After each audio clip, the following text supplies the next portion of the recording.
So here we have my fridge, and in it are all the wonderful, delicious things that I used to juice. I got some ginger root. I like using that seltzer water when I get bored. The key to all this is to have a wide variety of fruits and vegetables that you're going to go to when you juice, because you never know when you might have a craving for apple lemonade, which is just apples and half a lemon, or a cucumber cooler. And there are my celery, my carrots, and there's mangoes and strawberries and all yummy things to eat.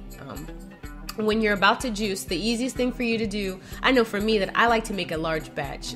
Even though I have a centrifugal juicer and a lot of oxidation can occur, I drink my juice pretty fast. So, I like to get all of my vegetables and my fruits in one area. I like to have them already washed and already pitted if I'm going to be blending juices, or if I'm going to be blending peaches or apricots. Otherwise, I wash the skin thoroughly, make sure there's no traces of dirt. If it's carrots, I go ahead and I peel them. And I use my juicer for hard root vegetables and fruits and some leaves, my blender for soft fruits like peaches and berries, and of course my citrus juicer for lemons and grapefruits and oranges. And right now I'm making a cucumber celery cooler, which is 1 apple, 4 carrots, a quarter of a cucumber, 1 stalk of celery, and a half of juice of lemon. Now I like to make my juices first thing in the morning, so I don't have to continue throughout the day making them. Usually I just drink them as I go. Sometimes I dilute them with water. I'm not doing it this time for the sake of the video, but usually after I make a glass like this, I might pour half of that into another glass, save it for later, and then pour about the remainder of the glass left. I'll use a little bit of water. Sometimes you can use seltzer water, again, to improve the taste. It's all up to you.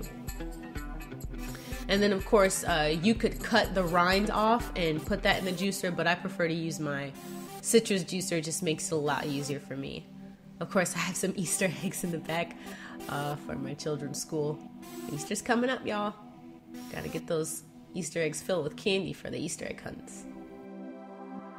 So it's day 10 of my juice fast.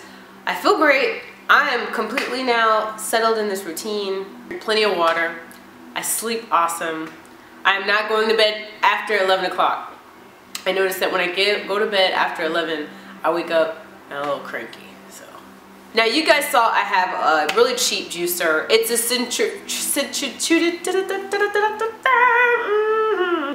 centrifugal juicer, which means that it basically, the fruit is mashed up against a blade, and the juice spins out from where it comes out. Now, masticating juicer is different. Masticating juicer actually mimics the human mouth. I know that sounds kind of gross, but it like takes bites out of the vegetables and crushes it, like our teeth, our mandibles crush our food, and we swallow it. Well, that's what the masticating juicer does. So the reason why I want to get a masticating juicer is because I find that when I use my centrifugal juicer, you see the separation? Down here is kind of like almost fruit and vegetable water. The really thick stuff is up here, but there's also a ton of foam, and the foam comes from the food going through the juicer at such a high RPM. So I want a masticating juicer. I will make a video celebrating the arrival of that juicer when it finally comes to the house. I haven't even ordered it yet, but I can't wait to get one. But I have a couple of recipes that I stick to, very simple. I usually don't use more than 4 or 5 ingredients per juice. Carrots, apples, spinach, they're my staples. Celery and cucumber and lemon for taste. Anything else is kind of different. Like maybe I'm making maybe I want to make myself a sweet treat, so I'll juice some apples and some pineapples and maybe some peaches. But you know what? I gotta tell you, the reason why I have a juicer, a citrus juicer, and a blender is because you're going to need different tools for what you want.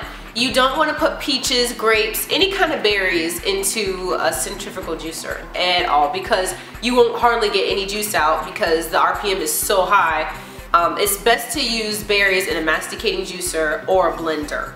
So if I want to enjoy something that has peaches, berries, strawberries, blueberries, whatever, bananas, mangoes, I'm going to use my blender. I won't juice a mango because it just will clog my juicer up. I won't juice a banana. You can't really juice bananas. It's really good. One thing you don't want to do is juice a whole glass full of kale or juice a whole glass full of collard greens, because I did that mess and I threw it all up because it isn't acid. And when you ingest high quantities of this acid, it's a stomach irritant and you will throw up. That's why they say usually make a quarter of your juices something green and then cut it with other root vegetables or fruits to make it more palatable so your stomach can handle it. It's like I'm not losing as much weight as I was. I think yesterday I weighed in at 171.5. Today I weighed in at 170.5. So it looks like I might be losing about a pound a day. Which is still pretty interesting considering how only 10 days ago I was 188 pounds. But yeah, time is going by so quickly and I can't believe it's 10 days in already. I feel great, and I'll keep you guys updated as time progresses on my weight loss and how I'm feeling. And today I'm feeling great. My nose is that's nasty. Still stuffy a little bit. I thought it'd be gone by now, but it's not. Almost there. But yep, I'll talk to you guys later. Bye.